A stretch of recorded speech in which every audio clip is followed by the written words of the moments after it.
सक्यो कपालले फुल्न आँटिसक्यो न त सुक्को पैसो हातमा न त तिमी नै छौ साथमा न त सुक्को पैसो हातमा न त तिमी नै छौ साथमा भन साइला अब कहिले कमाउने हो अब कहिले रमाउने हो अब कहिले कमाउने हो अब कहिले रमाउने हो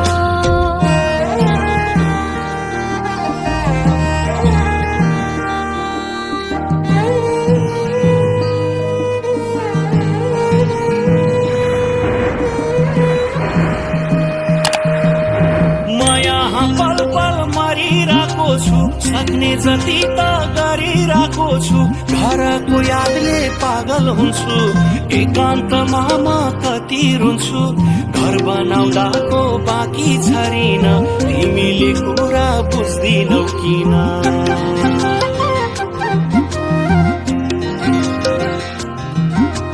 मनको बह बोक्ने ठाउँ छैन बाहिरी हाँसो देख्छन् अरूले हो मनको बह बोक्ने ठाउँ छैन बाहिरी हाँसो देख्छन् अरूले कमाएकै छन् रमाएकै छन् भन्दछन् देख्ने सुन्नेहरूले मेरो खुसी त तिमी हौ प्यारा अब अरू केही चाहिँदैन भयो हो मेरो खुसी त तिमी हौ प्यारा अब अरू केही चाहिँदैन भयो एउटा पक्की घर बनाउँदा तिम्रो परदेशमै सारा जिन्दगी गयो हो एउटा पक्की घर बनाउँदा तिम्रो परदेशमै सारा जिन्दगी गयो तन्न पैसा कमाउन भन्थ्यौ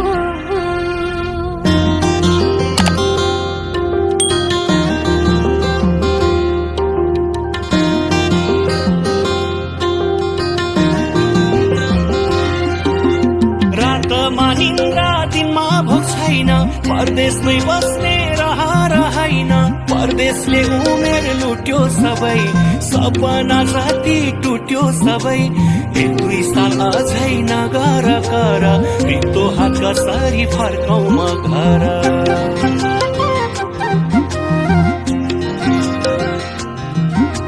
सबैले आँखा मैलाई नै गर्छन् बामा रातिन कचकच गर्छन्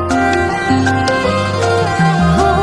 सबैले आँखा मैलाई नै गर्छन् बामा रातिन कचकच गर्छन् जति कमाछौ घरमै पठाछौ बुहारीले पैसा लुकाइछे भन्छन् कति सहनु वचन मैले कति सहनु यो अपमान हो कति सहनु वचन मैले कति सहनु यो अपमान अब त छिट्टै फर्कियो प्यारा गाह्रो पो मलाई घर गरी खान हो अब त छिट्टै फर्कियो प्यारा गाह्रो पो मलाई घर गरी खान तन्न पैसा कमाउन भन्थ्यौ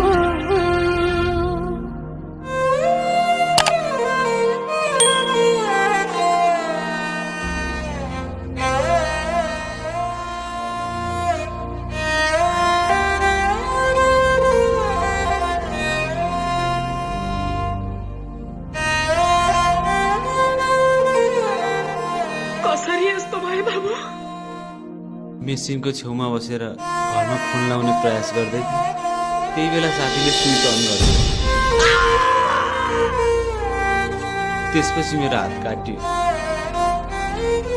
यत्रो घटना घट्दा तैँले किन हामीलाई बताइनस् हामीले के गल्ती गर्यौं बाबु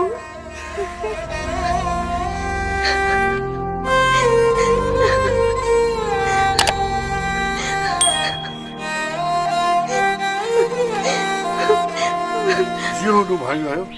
धन्य नमान्छ अलिकति भए नि घर जग्गा छ हामी यही केही गरेर हामी जिन्दा बुढाएर गर्न सक्छौँ भगवान्ले तेरो ज्यान रक्षा गर्यो यति भए ठिक छ धन्य नमान्छ